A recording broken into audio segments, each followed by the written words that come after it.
I'll just come right out and say it. You're cheating, aren't you? I finally blurted it out. Ben's eyes widened in shock, but after thinking for a moment while massaging his brow, he smirked. Caught me, huh? Well, yeah, I've been pretty free with my affections. Without any remorse, Ben continued.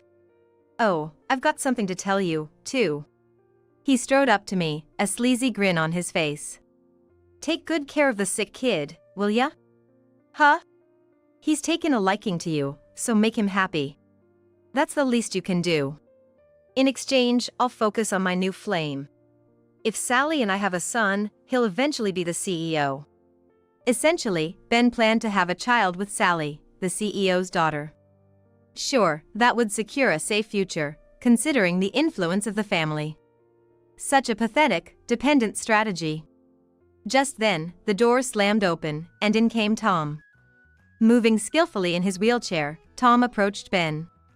Then, incredibly, he stood up and shouted. Mom, let's start our counterattack. I'm Sophia, 30 years old.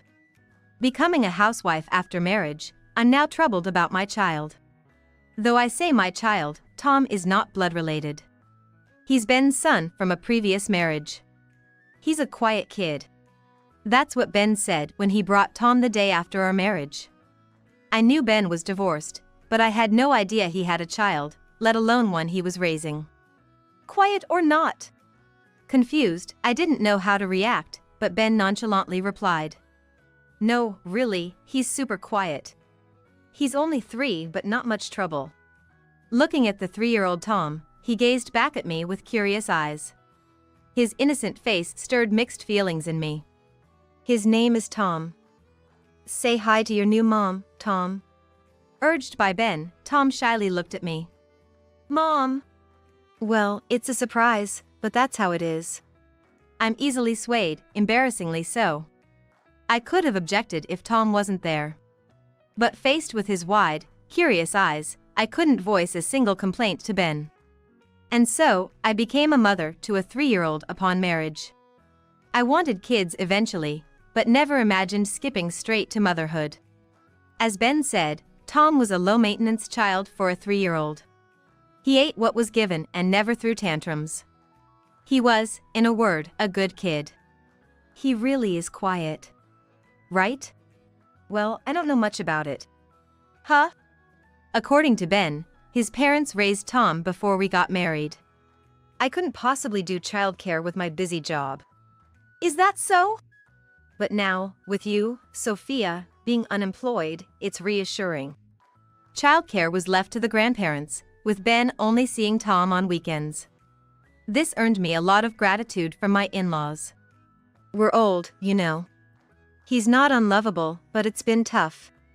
Having Tom around sure messes with plans, huh? Plans? You know, kids get sick all the time, right? And when they make a fuss, it's a real headache. Gotta be mindful of the people around us. My in-laws nodded in agreement, looking like they've been through it all. Tom, sitting next to me, watched them expressionlessly. Apart from his illness, he didn't seem like the type to make a fuss. I was naive to think so. At first, he was probably wary of me, the new person in his life. That's why he was so well behaved. No, don't do that. It's dangerous. Yay! Cheese! 3-year-olds are more active than I thought. He'd bring a step stool to rummage through the fridge, fiddle with the stove knobs, and play in the bathtub with leftover water, splashing everywhere. Today, he drew on the walls with a permanent marker. I reported this to Ben, exhausted, when he got home from work. He just responded nonchalantly, huh. I never thought childcare would be this tough. Hey, could you watch him this weekend? I really need to catch up on some housework. During the week, I couldn't take my eyes off Tom, and just managing the day's chores was all I could handle. It's been half a year since I moved into this house after getting married. And yet, there are still unpacked boxes. If Ben could watch him, I could focus on that. But Ben's response was shocking. Huh? Why should I? What? But you're Tom's. Huh? Just because you and Tom aren't blood related, you're going to shirk your childcare duties? I was speechless. Me, neglecting childcare? No one said that. I just wanted to do the chores I couldn't get to during the week and asked him to watch Tom for a day. I'm just asking you to spend a little time with him. That's ridiculous. Ben sighed heavily. You're unemployed, right? I'm the one working here. I'm supporting us, and you're talking nonsense. But you could help a little. It's your day off. That's the point. Why should I spend my day off tiring myself out with a kid? I married you for a reason, you know. What's that supposed to mean? You married me just to be a childcare provider? Ben looked like he regretted his words. He apologized, but in the end, he only played with Tom for an hour on Saturday morning. By the time I noticed, Ben had already left. Seriously, what a mess. Exhaling tiredly, I felt Tom grip my pinky finger. Mom, are you tired? You okay? Tom looked up at me with his chubby cheeks. Just a little. But I'm okay. Seeing you cheers me up. As I hugged him, saying hug, Tom let out a squeal of laughter. Taking care of the house and Tom every day is tough. I'm tired. But I've come to love Tom as my own child. That's when it happened. One day, I noticed something odd about Tom's walk and took him to the pediatrician. I was hoping it was just my overthinking. But the doctor's words were shocking. If this continues, he might lose the ability to walk. Tom might have a serious illness. As the doctor explained, my mind went blank. I wanted to consult with Ben right away, but couldn't reach him at work. Ben didn't come home until late that night, unreachable all the while. What's with all those calls, Sophia?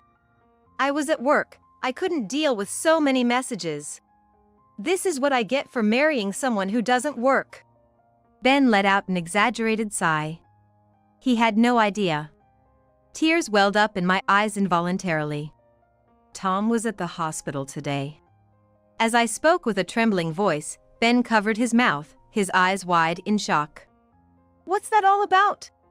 The prognosis varies from person to person, so nothing's certain yet, but the doctor said there's a chance. He's hospitalized now for tests. Please, come with me to his next appointment. I asked him, feeling I couldn't handle it alone. Having Ben there would be a big support. Even if he's busy with work, this is an emergency. He could take a day off, right? But Ben said, I don't know about this. What? A rare disease? What are you talking about? My son can't be a failure. A failure? How can you say that? I went from sadness to shaking with anger. Ben frowned at me. It must be his mother's fault. Her bad genes. Damn it. Dumping him on me. I couldn't understand what he was saying. He wasn't worried about Tom, he was just making excuses. Damn it. I shouldn't have taken him in. Sophia, you're his mother, right? You handle it, I'm busy. He walked away to the bathroom, and I just stared at his back, stunned. I was filled with worry about what to do next and the resolve that I had to do it. From that day on, Ben started coming home late. Was it because he couldn't face reality, or just avoiding the trouble? Probably the latter. I decided not to expect anything from Ben. I had to protect Tom. Mom! Tom, good morning. I've missed you. Fortunately, thanks to Ben, I was a stay-at-home mom. I had the time. That was one thing to be grateful for. A week later, Tom was discharged from the hospital. I had Ben pick us up on the day of his discharge. He always knew how to put on a good front. Thank you so much. We'll work together as a family from now on. Please keep supporting us. To think a father who didn't even know his son's condition and was running from reality could say such things. I thanked everyone again and got into the car with Tom and Ben. After discharge, Tom was forced to live in a wheelchair. Seeing him bored every day, unable to run around, was heart-wrenching. Ben still came home late as usual. That's it. To cheer Tom up, I gave him a drawing set. I used to love drawing, and I was pretty good at it. Wow. Tom, you're great at drawing too. Really? Like Mom? Pleased to be praised, or maybe happy to be doing something I liked, Tom's eyes sparkled as he got lost in his drawing. In the blink of an eye, 4 years passed, and Tom turned 7. Life in a wheelchair seemed hard, but he appeared to be enjoying school, which was a relief. I tried to have conversations with Ben several times, but it seemed like he was avoiding them, and we couldn't talk it out. As I agonized over what to do, suddenly Ben's infidelity came to light. It was an unexpected message from a friend that broke the news. Sorry to bring this up so suddenly, but I saw your husband coming out of a motel with a young woman. Along with the message, she sent a few photos. Come to think of it, Ben hadn't come home since yesterday. I hadn't thought much of it, assuming he might have been on a business trip. As I continued to exchange messages with my friend, I could tell she was being really careful with her words. Soon after, she called me. Sophia, are you okay? Do you want me to come over? She sounded worried.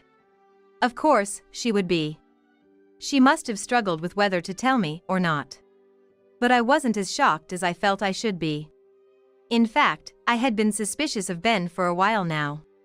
He wasn't usually at a job that required lots of overtime. But recently he'd been coming home late into the night, sometimes not until the morning. And even though we slept in separate rooms, I'd heard him on the phone late at night, sounding happy. I'm fine, actually. This just clears things up for me. With this evidence, I could probably get an advantage in a divorce.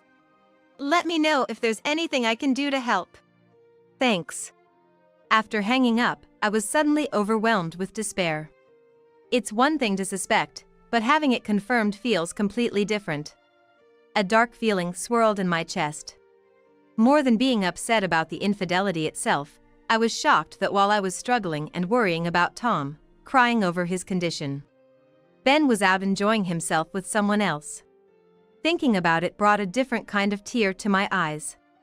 Tom was very dear and beloved to me, but with that came an endless sense of responsibility and pressure. I tried not to let the strain show. But to think this was the outcome felt like a total betrayal. What should I do now? Pretend I don't know and keep living like this? Or confront him about the affair and get a divorce? Which option would be better for Tom? The more I thought about it, the more overwhelmed I became, and tears started to flow. I was so blurred by tears that I didn't notice Tom had come into the room. Mom, are you crying? Oh. Tom, it's just... Did Dad do something to you? Why would you think that? I made sure never to badmouth Ben in front of Tom, avoiding any negative talk about him. Because Dad doesn't like me, right? So I thought maybe he did something to you. I didn't want to tell you, but I saw Dad on a date with another woman. They looked happy. I saw them once. Tom said this, looking down. I hugged him tightly. He had been carrying this thought alone. This wasn't just my problem anymore. I had to face it. Do you like Dad, Tom? After a moment of hesitation, he answered timidly. I like you, Mom. I love you too, Tom. From that moment, I began to take steps towards divorce. I hired a detective agency to investigate the affair and gathered evidence to strengthen my case. Everything was prepared smoothly. Now, I just had to wait for the day Ben came back to have our final confrontation. It seemed he had been home a few times, but I had successfully avoided him. His belongings and bank books were still in the house, so he would have to come back eventually. That would be the time to talk. I was resolved. But sometimes, I waver in a fleeting moment. Is this really the right thing to do? I have no love left for Ben. I'm certain that I won't regret divorcing him. However, when I think of Tom, doubts arise. Tom and I are not related by blood. And that fact gnaws at me. I plan to take custody after the divorce, and I don't think Ben would object. But still, is it better for Tom to have a father, even one like Ben, in his life? Ben often flees the house, and now, he hasn't been home for many days. As long as Ben says nothing, there won't be a divorce. If we both remain silent, this life will continue. At least I won't have to worry about money. That's a great thing. That thought crossed my mind. Mom. Perhaps sensing my hesitation, Tom gripped my hand tightly. It's okay, Mom.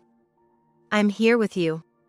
Despite being only 7, his reassuring words made me smile. That's right.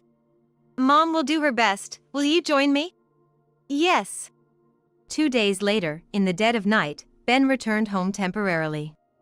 We need to talk. The next day, when Ben finally woke up around noon, I started. Huh? Talk about what? Let me guess, it's gonna be something troublesome, right? I just got back and you're already on my case. Ben yawned loudly. I exhaled and looked him squarely in the eyes. I'll just come right out and say it. You're cheating, aren't you? Ben's eyes widened in shock, but after a moment of thought and massaging his brow, he smirked. Finally caught on, huh? Yeah, I've been pretty free with my affections. So, you admit it? Yeah, looks like you're planning to divorce me, right? If you've got the papers, just give them here. I'll sign them quickly. I didn't expect him to cling, but I certainly didn't expect such a smooth acceptance either. I was taken aback as Ben smiled even wider. You thought I'd be more upset, huh? Well, I certainly didn't expect you to admit it so readily. Yeah, well, I've got other prospects now. Is it because of the CEO's daughter? Wow, you've done your homework, Sophia. Ben feigned surprise and clapped his hands dramatically. Yeah, that's right. I met her through work. She's a real heiress, and said she'd pay to be with me. He seemed to be trying to escape. But I held back from pressing further. That's nice for you. Makes things easier for me too. But I have one thing I need to confirm. I have something to tell you too. Ben strode over to me with a scornful smile. Take good care of the sick kid, will ya? Huh? He's attached to you, so make him happy. I mean, that's the least you can do, right? In return, I'll focus on my new family. If I have a son with Sally, he'll be the future CEO. Essentially, Ben was planning to have a child with Sally, the CEO's daughter. Sure, that would secure a safe future. Such a pathetic, dependent strategy. Just then, the door burst open, and in came Tom. Moving skillfully in his wheelchair, he approached Ben. And then, incredibly, he stood up and shouted. Mom, let's start our counterattack. Ben was stunned, his mouth agape. Tom, weren't you unable to walk? Why are you standing? I worked hard. Indeed, Tom, once thought to never walk again, had diligently worked on his rehabilitation and could now take a few steps on his own. Well, that's good, isn't it? Ben said, trying to sound tough. Yes, it is. Thanks to you, he's been growing a lot. He even helped me with the divorce preparations. You didn't have to tell the kid that. Ben retorted, surprisingly wanting to impress in front of the child. He was slightly shaken. A great negative example, you are. Fine, I have the CEO's daughter with me. You and your failed family can settle for less. By the way, which CEO's daughter is Sally? Ben chuckled. Prepare to be shocked. Sally is the daughter of a construction CEO. A construction is one of the biggest companies around here.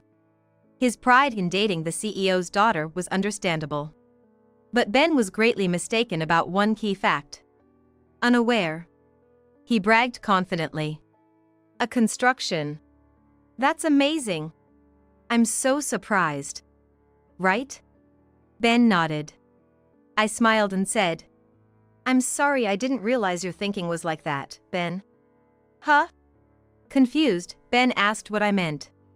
I mean, you see same-sex, not opposite sex, as your romantic interest. What? What are you talking about? Sally is a cute girl. Strange, because a construction CEO doesn't have a daughter. That's impossible. You're lying. Just wait and listen. Ben, trying to act tough but clearly panicking, took out his phone. Shaking, and called someone. Sally. He even switched the call to speakerphone. Now, the entire conversation is out in the open. Hey, Sally. Listen. I just heard something unbelievable. Sorry for asking this weird question, but you're a girl, right? Ben asked nervously. To which Sally casually replied. Oops, you finally found out. What? Ben's face was drained of color. He's ashen-faced. That can't be. But that time, there wasn't, you know. He was probably referring to the male symbol. Despite having a physical relationship, he couldn't believe she was a man. Sally answered calmly. Of course, I've already had surgery. I'm a girl in body and soul. Sally wasn't bothered by being exposed as a former man. Meanwhile, Ben was shocked. No way, Sally was a man. Hey, Ben, that's rude. I'm a girl at heart and soul. Shut up. Nonsense. You're a real man. Ben yelled at the phone. The living room fell silent. I felt a bit sorry for Sally on the other end of the phone, but soon realized it wasn't necessary. What? Ben, that's unbelievable. You said you loved me. You big liar. Forget about introducing you to my dad, and the headhunting offer is off the table. Goodbye. Wait, Sally. That's not what I... Sally hung up abruptly. Ben knelt, stunned. He had been expecting a rosy future with the CEO's daughter, only to find out she was the CEO's son. And due to his careless words, they broke up. Plus, as a married man who had cheated, Ben still had responsibilities to face. That's a shame, but it's your fault, Ben. She was a girl in her heart and soul. That's impossible. Regardless of now, if she was originally a man, she's a man. Oh, disgusting. I can't believe I was with someone like that. How you feel doesn't matter to me. What's important is, how are you going to pay the alimony? Ben whispered oh, and looked around helplessly. Sally, his lifeline, had just dumped him. Despite it being winter, sweat beaded on Ben's forehead and trickled down his cheek. Don't worry, I won't make you cry. But you'll have to pay child support properly. But I don't have any savings. I spent almost everything on Sally. What does that have to do with child support? Ben furrowed his brows, looking distressed. He remained seated, not trying to stand up. But then, as if struck by an idea, he exclaimed. Ongoing support would be better than a lump sum payment, right? What? I glared, and Ben looked up at me pleadingly. You're kind-hearted, Sophia. You were planning to take Tom even if we divorced, right? But think about it. You're unemployed and have no savings. Life isn't that easy. So what are you suggesting? Let's start over. Ben nodded seriously, as if it was the only option. That way, we can continue living as before, right? It's a win-win. Look, let's just call it even this time. I see. Can you keep your jokes just to your face? What? I asked Ben, who was frozen with a strained smile. I pointed my finger at him and continued. First of all, what do you mean by we're both to blame? Why am I being accused? You're the one who cheated and squandered our savings, not me. Don't just brush this off. But you're just a housewife with no significant qualifications, right? You won't find a job easily. It's better to start over with me. Don't worry about me. I've already found a job. What? Ben looked stunned. I said, stroking Tom's head. Thanks to Tom. What do you mean? My drawing videos are really popular. Tom said, showing his tablet to Ben with enthusiasm. On the screen were a young child's hands and a voice that was clumsy yet pleasant to hear. Along with warm, heartfelt drawings. Tom had started drawing when his illness was discovered at 3, preventing him from physical play. Out of concern, I suggested drawing, something I was passionate about in my childhood and was often praised for. Tom turned out to be even more talented than me. It wasn't just that he was good at drawing. His work had a unique style and flavor. And most importantly, he looked truly happy while drawing. Wanting to share this joy with others, I casually filmed it and posted it on social media with his face hidden. A celebrity noticed and shared Tom's drawing video, leading to its rapid spread. We even started earning ad revenue. My editing skills, initially just a hobby, improved as I uploaded videos daily. And now I can take on other people's video editing jobs. Tom's drawing videos are just a hobby, so if he ever wants to stop, we'll stop. But I plan to continue studying and working on editing. More jobs should come with time. Anyway, I don't need your concern. Why didn't you tell me Tom was earning that much? If I knew, I would have. I knew you'd get greedy and push Tom too hard. I didn't want that. Ben seemed hit by the truth. He clenched his back teeth, glaring at me resentfully. Besides, I spoke with my parents, and they're supporting us. I don't need your help, Ben. I have plenty of people I can rely on. But... Ben stood up shakily and grabbed Tom's shoulder. Tom, you want to live with your dad, right? The real family is with your dad, right? Tom stared at Ben, then shook his head and gently removed Ben's hand from his shoulder. I'm fine with just Mom. She's always been there to help me. When I was scared, upset, or happy, Mom was always there to listen. But Tom, we're blood related. We're the real family. But you ran away when I needed you. How can you call yourself a father? Faced with Tom's direct gaze, Ben recoils. Tom, but I care about you too. Stop it already. I'm already in elementary school. I don't even call you Dad anymore. I call Mom Mom. You didn't even know that, and you're claiming to be a father? But, Tom, you should have just stayed with Sally. Even if she's a man, it's rare to find someone who likes you. Ben had no comeback to Tom's blunt rejection. He finally seemed to give up, shoulders drooping in defeat. I knew if I showed any weakness, he'd try to gain sympathy, so Tom and I firmly refused and left the house. Then, please handle the rest through the lawyer, were my last words to Ben, who offered no response. Ben, learning that Tom was earning money, didn't back down easily and refused to divorce. Tom is my precious son. We share blood. Why should we live apart? That's absurd.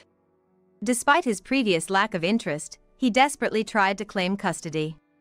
Surprisingly, it was my in-laws who persuaded him. Ben, we heard everything from Tom. You hardly cared for him, left everything to Sophia, and were off cheating? How dare you claim any rights now? Exactly. Raising a child isn't easy. You shirked your responsibility onto Sophia. Now you scramble at the last minute? It's disgraceful. I was wrong about them. I thought they resented Tom. But they had been tirelessly caring for him. Tom even said, I'd like to see Grandpa and Grandma after the divorce. Thanks to their repeated persuasions, Ben finally agreed to the divorce. Of course, I demanded child support. Although it seemed like there were no savings, it was discovered that Ben had secretly stashed away money in an account. Thankfully, I was able to receive child support from there. My in-laws promised to take responsibility for supervising Ben. Interestingly, Sally later reported Ben to the CEO of a construction, and Ben became a target at the company. He found it difficult to stay and ended up resigning. Now, he's just getting by with part-time jobs. Tom and I are living happily together. His love for drawing is still very much alive. His cheerful demeanor while drawing is truly adorable. He's continuing with his rehabilitation. It's slow, but his legs are steadily improving. I make sure not to push him too hard, supporting him in his efforts. As for my video editing work, my dreams have actually changed since then. I've enrolled in a school to become a physical therapist. The motive is simple. The therapists who supported Tom in his efforts looked so admirable, and I found myself aspiring to be like them. I dream of helping children like Tom someday. Recently, people have been saying Tom and I look alike. even though we're not blood related. Tom says shyly, which I find so endearing. As his mother, I vow to support him until he's fully grown, though the thought of that day is bittersweet and fills me with mixed emotions.